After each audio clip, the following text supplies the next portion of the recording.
हाय HS community, स्वागत है आप सबका आपके अपने चैनल हंग्री स्पिरिट्स में। हंग्री स्पिरिट्स देख रहे सारे दर्शकों का मैं अंजू शर्मा दिल से स्वागत करती हूँ। तो आ गई हूँ आपके रिव्यूज लेकर। जी हाँ, तो सुजाता जी की तबीयत ठीक नहीं है, इसलिए उनके रिव्यू नहीं आ रहे हैं। तो जिनके रिव्यूज आए हैं वो मैं आपको सुना रही हूँ और दिखा भी रही हूँ। बड़े प्यारे हैं, देखिएगा और फिर आप भी कमेंट करके बताइएगा कि आपको कैसे लगे। तो अनुपमा ये रिश्ता क्या कहलाता, और क्योंकि सास भी कभी बहू थी पे आपके रिव्यूज हैं तो सुनाती हूँ। पहले वही निवेदन, जिन्होंने अभी तक चैनल को सब्सक्राइब नहीं किया है कृपया कर लीजिए, साथ में दोस्तों बेल आइकन दबाइएगा ताकि आपको हमारे वीडियोस के नोटिफिकेशन मिलते रहे। शुरू कर। Hello Anju ji, Naveen sir and all my friends, मैं ख्याति। आज का एपिसोड देखा, सच में बहुत ही बढ़िया था। और यहाँ पे जिस तरीके से अनुपमा ने अपनी पोतियों को जगाने के लिए जो ऐड किया, सच में बहुत बढ़िया था। लेकिन फिर भी आज भी इन बच्चों को खुद से स्ट्रगल करने दो अनुपमा। हर बार उनकी लाठी बनना बंद करो, सहारा देना बंद करो। आज तुम्हारे इसी सहारे देने की वजह से तुम्हारे खुद के बच्चे भी खुद अपने पैरों पे खड़े आज तक नहीं हो पाए, और ना ही अपने बच्चों की कोई भी प्रॉब्लम को हैंडल कर पाए हैं। तो बाकी भी उसी तरह थे और अब उनके बच्चे भी वैसे ही है। तो खुद से उन्हें कुछ करने दो। और ये तोशु तो है ही बेशरम। और सही कहा किंजल, वो जूते चप्पल खाने के लायक है, डंडा खाने के लायक नहीं है। डंडे से तो हर कोई मारता है, लेकिन चप्पल बहुत बड़ी बात है। और शर्म करो, अपनी बेटी के एलिमनी के पैसे लेकर तुम ऐश करना चाहते हो। अरे कौन सा ऐसा घटिया बाप होगा जो अपनी बेटी का डाइवोर्स करवाएगा और उसी के पैसों से खुद कमाएगा। सच में दोस्तों, आज तुम सबकी नजरों में गिर गए हो। तुम्हारे जितना घटिया बाप, घटिया बेटा और घटिया पोता सच में कोई नहीं हो सकता। और आखिर में तो काम तो अनुपमा ही आई आप लोगों के। ली माँ हर्बल प्रोडक्ट, जिसमें माँ आ गया। और अनुपमा के बिना तुम लोग कुछ नहीं हो। वो ना सही, लेकिन उसका नाम तो उसमें है। और अब वो लोग पता भी नहीं चलने देंगे कि ये प्रोडक्ट उनके है, जबकि वो अनुपमा के नाम से बेचेंगे।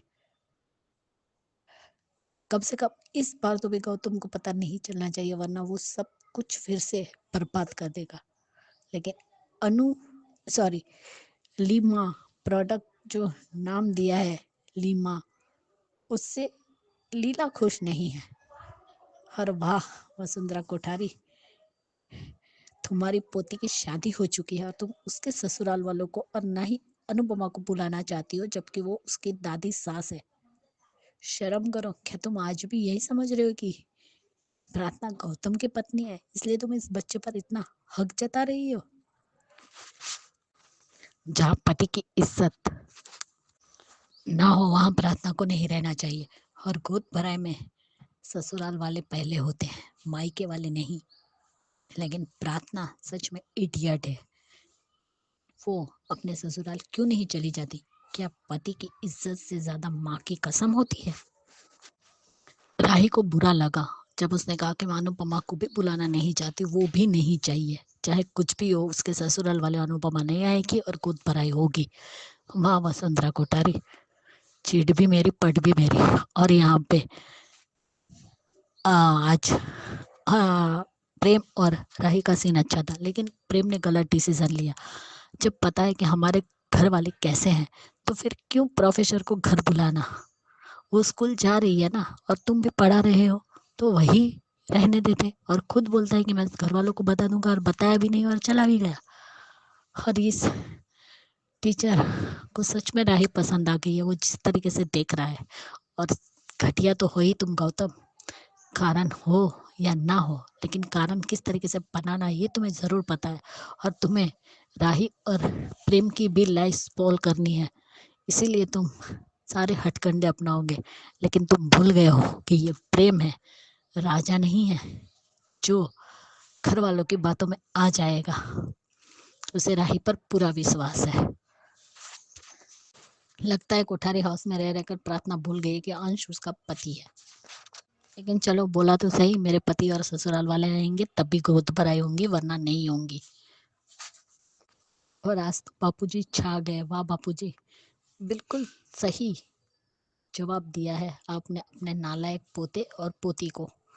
शर्म करो, दोनों को अपनी बेटी के लिए अपनी माँ चाहिए। हाँ, और जब माँ कुछ करती है तुम दोनों की बेटियों के लिए तो उसे ही कोसना भी है, मदद भी उसी से मांगनी है और कोसना भी उसी को है। खुद जिम्मेदार कब बनोगे? बूढ़े होगे तब भी जिम्मेदार बनोगे या नहीं?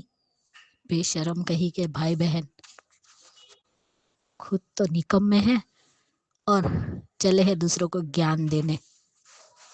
और आज वो सीन भी अच्छा लगा जब वो मोहल्ले की ताई परी के पास आई अपनी पोती की ड्रेस सिलवाने। और सच में ईशानी ने बदतमीजी से ही बात की है, लेकिन अनु को मन में यही बोल रही थी कि परी मना मत करना बेटा। लेकिन सच में चलो थोड़े से संस्कार सही, लेकिन अभी भी परी के अंदर अनु के संस्कार है, इसलिए उसने वो साड़ी ले ली और कहा मैं ड्रेस बना दूंगी। वो भी अच्छा था। और अब जो गड्ढे में वो लेडी गिरी, जो प्रेग्नेंट थी, कुछ भी हो सकता था, इसलिए वो रजनी से मिलने जाती है। लेकिन अनु, रजनी तुम्हारी बेस्ट फ्रेंड नहीं है, वो सिर्फ तुमसे नफरत करती है। तुम्हारी बेस्ट फ्रेंड सिर्फ एक है, वन एंड ओनली देविका, जो सिर्फ तुम्हारे हित में सोचती है। ये रजनी नहीं, ये सिर्फ एक भ्रष्ट नेता है और ये वरुण उसी का बेटा है। आज तो पक्का साबित हो ही गया, क्योंकि वही है जिसने ईशानी को ब्लैकमेल किया था और उसका बिगड़ेल बेटा है। और बेटी माँ से नफरत करती है तो रजनी ने ऐसा कुछ तो किया ही होगा जिसकी वजह से उसके खुद के बच्चे उससे नफरत करते हैं। और अनुपमा और उसके बच्चों का प्यार से प्यार करती है और उसके बच्चे उससे प्यार करते हैं। यही माँ बच्चों का प्यार उससे देखा नहीं जा रहा। रजनी उसकी वेल विशर नहीं है, उसकी दुश्मन है। और आज तो पक्का ये साबित हो गया कि अनुपमा ने पराग और गौतम को ही देखा है। अब देखते हैं कल रजनी को देखा है या फिर अनुपमा को। और आज भी दोनों बातें कर रहे थे गौतम वसुंधरा के। पराग को पता नहीं चलना चाहिए कि ये वही चौल है जहाँ अनुपमा रहती है। तो दोनों बुजदिल क्यों हो? दम है तो बता के दिखाओ ना अपने बेटे को कि ये वही चौल है। रजनी सिर्फ उसको यूज करेगी और कुछ नहीं। गौतम ने पहली नजर में टीचर के इरादों को देख लिया। अब वो राही और प्रेम में कुछ अनबन न करवाए। बिल्कुल सही कहा आपने ख्याति जी की लाठी बनना बंद करना पड़ेगा अनुपमा को। बच्चे जब तक ठोकर नहीं खाएंगे तब तक नहीं सीखेंगे। अनुपमा ने हमेशा अपने बच्चों को प्रोटेक्ट किया है, उनको समझाया है, उनको संभाला है, तो इसीलिए तोशु पाखी आज तक कुछ नहीं कर पाए। बिल्कुल आपका कहना सही है, क्योंकि मैं भी ये बात मानती हूँ कि बच्चों को अब कम से कम जब शादी हो चुकी है, जब एडल्ट हो चुके हैं, उनको अपने पैरों पे खड़े होना खुद ही आना चाहिए। तो यहाँ पे थोड़ी सी सिचुएशन है कि ये दोनों डिप्रेशन में ज़्यादा ही दिखाए गए हैं इस सीरियल के ज़रिए, तो इसलिए शायद अनुपमा का ये रूप दिखाया है। बट मैं आपसे सहमत हूँ, आपकी इस बात से सहमत हूँ Khyati ji. Thank you so much. तो ये ख्याति जी का रिव्यू था अनुपमा को लेके। अब सुनते हैं ये रिश्ता क्या कहलाता है के ऊपर सुचि जी का और ख्याति जी का रिव्यू।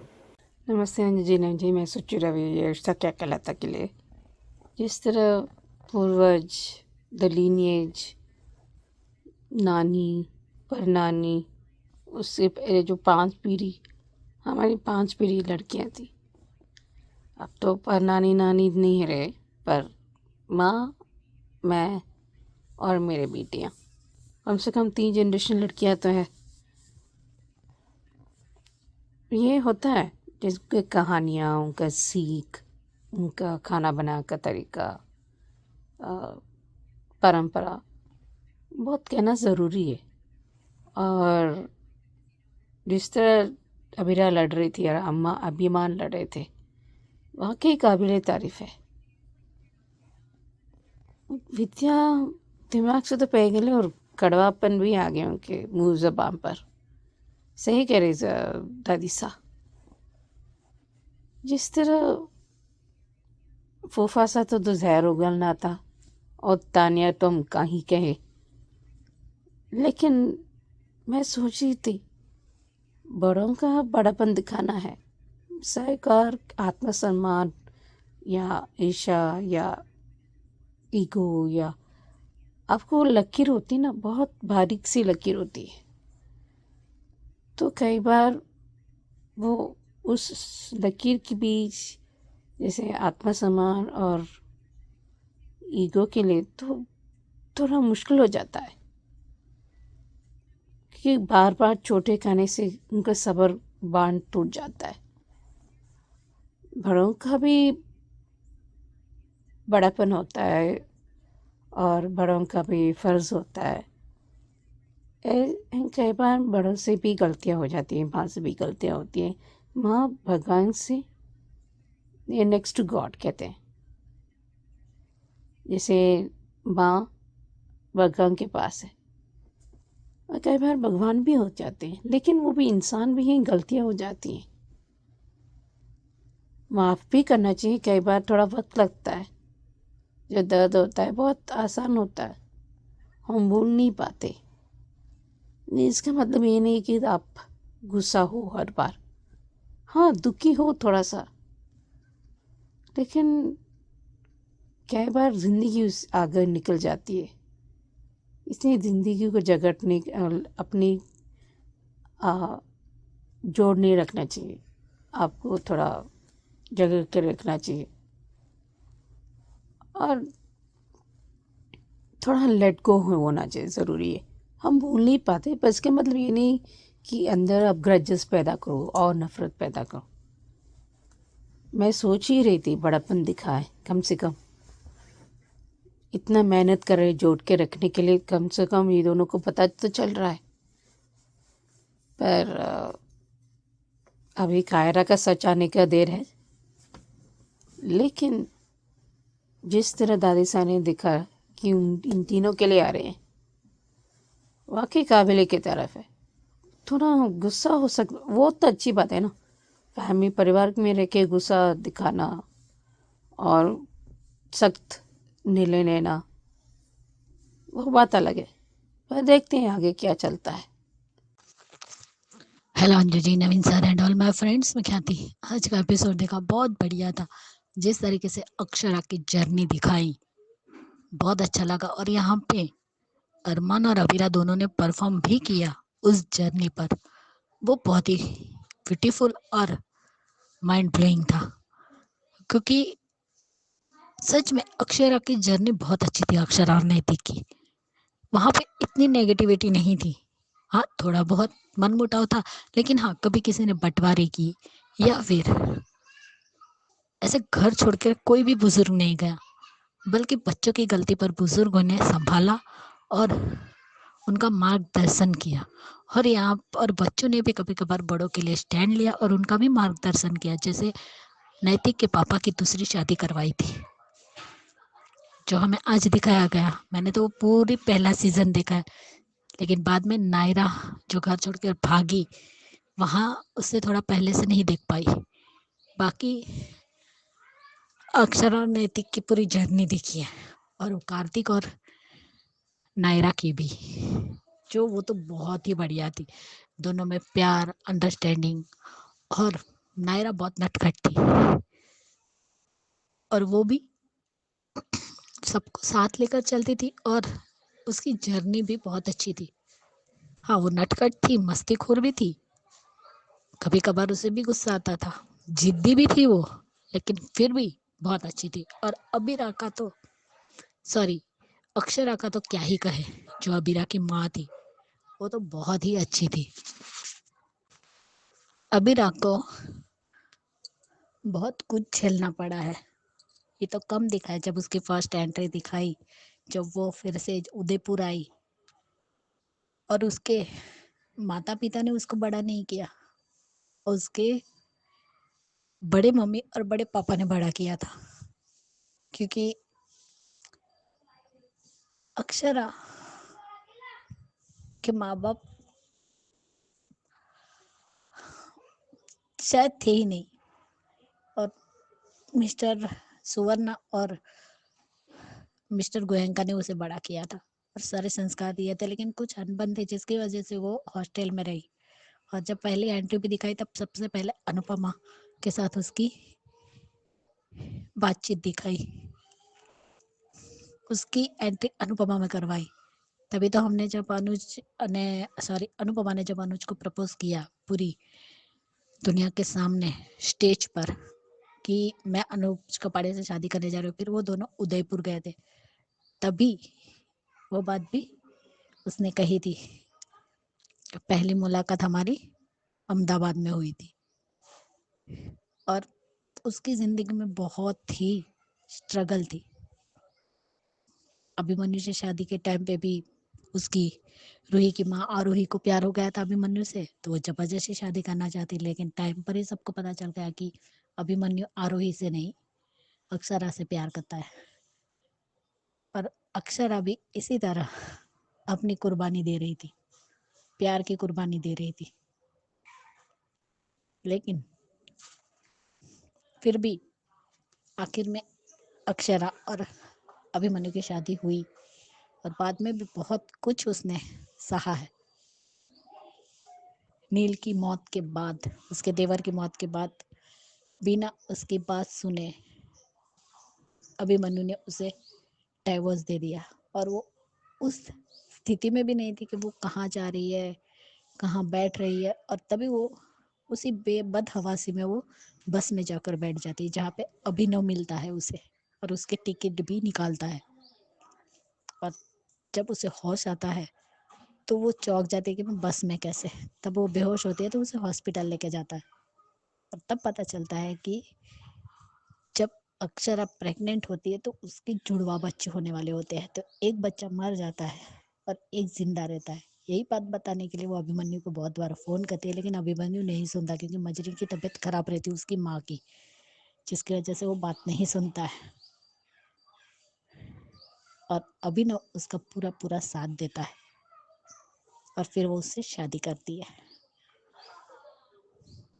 सच में उसने बहुत कुछ स्ट्रगल की है, जो अभी जिसने की कोई गलती भी नहीं थी। गलती आरोही की बेटी की थी, रूही की थी, जिसकी वजह से आरोही की डेथ हुई, लेकिन फिर भी उसने उस छोटी बच्ची पर बुरा असर ना पड़े इसलिए वो इल्ज़ाम भी अपने ऊपर ले लिया।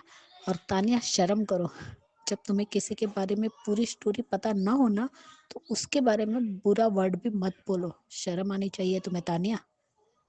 और तब अबीरा ने पूरी कहानी बताई और बाद में जब उसके साथ खुशी के पल आए, जो वो घर छोड़कर गई और उसके साथ तब अभिमन्यु था और फिर से अभिमन्यु उसके साथ शादी करने वाला था, उस टाइम अबीरा अक्षरा के पेट में थी और वो प्यार देना चाहती थी। और जिस दिन वो दोनों शादी करना चाहते थे मसूरी में, तब लेट लाइन्स की वजह से वो हादसा हुआ और उसमें अभिमन्यु की डेथ हो गई और अबीर की भी हो गई, लेकिन अबीर बच गए। आज अबीर और अबीरा दोनों के आंसू नहीं देखे गए, क्योंकि सही है, अबीर ने हर बार अपनी फैमिली खोई है।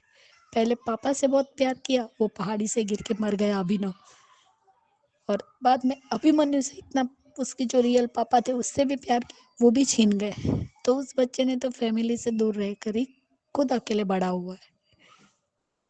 तो आज भाई बहन का दर्द एक जैसा था और मीनू चाची, दादी, सबके आंखों में आंसू थे, लेकिन विद्या को एक पल का भी पछतावा नहीं। और फिर भी आज भी वो कितना घटिया बोल रही है कि अपनी बेटी को गलत संस्कार मत दो। शर्म करो यार, शर्म करो विद्या। सही कहा दादी ने कि तुम्हें गलती और झगड़े में फर्क समझ में नहीं आता, और सही है, गलती और ईगो में बहुत फर्क होता है। तुम जो कर रही हो वो तुम्हारा घमंड है, लेकिन तुमने गलती की है। बट मीनू चाची और मनोज चाचा ने उसे वो यादें दी, मीठी वाली फोटो खिंचवा कर। बहुत बढ़िया जर्नी है ये। अभी कल और देखेंगे। सच में अबीरा के लिए बहुत बुरा लगा। Bye guys, good night. Armaan और अबीरा वाला सीन भी बहुत ही बढ़िया था। बाय।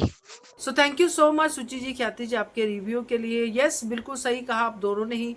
जर्नी तो अच्छी जा रही है, अक्षरा की जर्नी के बारे में बहुत अच्छे से आप लोगों ने बताया भी है, और साथ में जो करंट जनरेशन है उसका ड्रामा भी चल रहा है। तो बढ़िया है एपिसोड आज का, क्योंकि ये 5000 की जर्नी वाकई मेमोरेबल है हमारे लिए भी। Thank you so much. अब सुनते हैं सुचि जी का रिव्यू, क्योंकि सास भी कभी बहू थी के ऊपर। जी ना जी, मैं सुच रवि क्योंकि सांस सीजन 2। किरण को सब पता है तो तुलसी की क्यों पूछता है पता नहीं। और गिनोनी हरकत तो मिताली और परी जैसे दोस्त मिले तो मिताली भी क्या ही है, ऐसी है, दोनों एक जैसे हैं। अच्छा जा रहा था, उसको पता है कि देखो प्यार पता होना और यही प्यार समझना अंतर होता है, वक्त होता है। अगर शादी के बाद होता तो ये ऐसा थोड़ी ना होता। इतनी सी बात नहीं है, समझती हूँ, लेकिन उसने पहले से कहा था मैं शादी रोक रहा हूँ। ये हरकतें होने के बाद भी वो समझने लगा, कोशिश कर रहा था, पर ये इसने मितानी ने हरकत कर दी जानबूझकर। अगर अनजाने में हुआ था वो बात अलग है, लेकिन इस तरह की हरकतें ये ठीक नहीं है। और अच्छा हुआ सुहास के साथ विंदा की शादी नहीं हुई, थैंक गॉड बच गई, क्योंकि बहुत टॉर्चर कर देता। अभी देखते हैं वो नोएना, वो लड़की तो को पता चल गया वो नौकरानी, और ये नोएना पागल है। मैं अच्छा हुआ मेयर ने कह दिया कि तो ये सब तुलसी के तेरे लिए नहीं। और क्या हुआ पता नहीं कौन इसने ये सब किया था। आई नो ये रणविजय की वजह से इसको हेरा फेरी हुआ था, पर देखते हैं आज थोड़ा खींचा हुआ था, देखते हैं आगे क्या होता है। सही कहा आपने सुचि जी। मिताली की हरकतें नहीं टॉलरेबल हैं, क्योंकि वो बड़ी फूहड़ सी लगती है, बहुत ही अजीब। आज लाइव सेशन में भी मैं यही बात कर रही थी, बहुत ही अजीब है। और अच्छा हुआ जो सुहास का वृंदा से और अंगद का मिताली से जो ब्याह यानी शादी नहीं हुई, बच गए दोनों के दोनों। बढ़िया रिव्यू आपका सुचि जी, थैंक यू सो मच। ये थे दोस्तों आज के रिव्यूज, कैसे लगे आपको जरूर कमेंट करके बताइएगा। देखते रहिए channel Hungry Spirits. Thank you so much. Subscribe to our channel by clicking the subscribe button. Click the bell button and enjoy the latest uploads from our channel.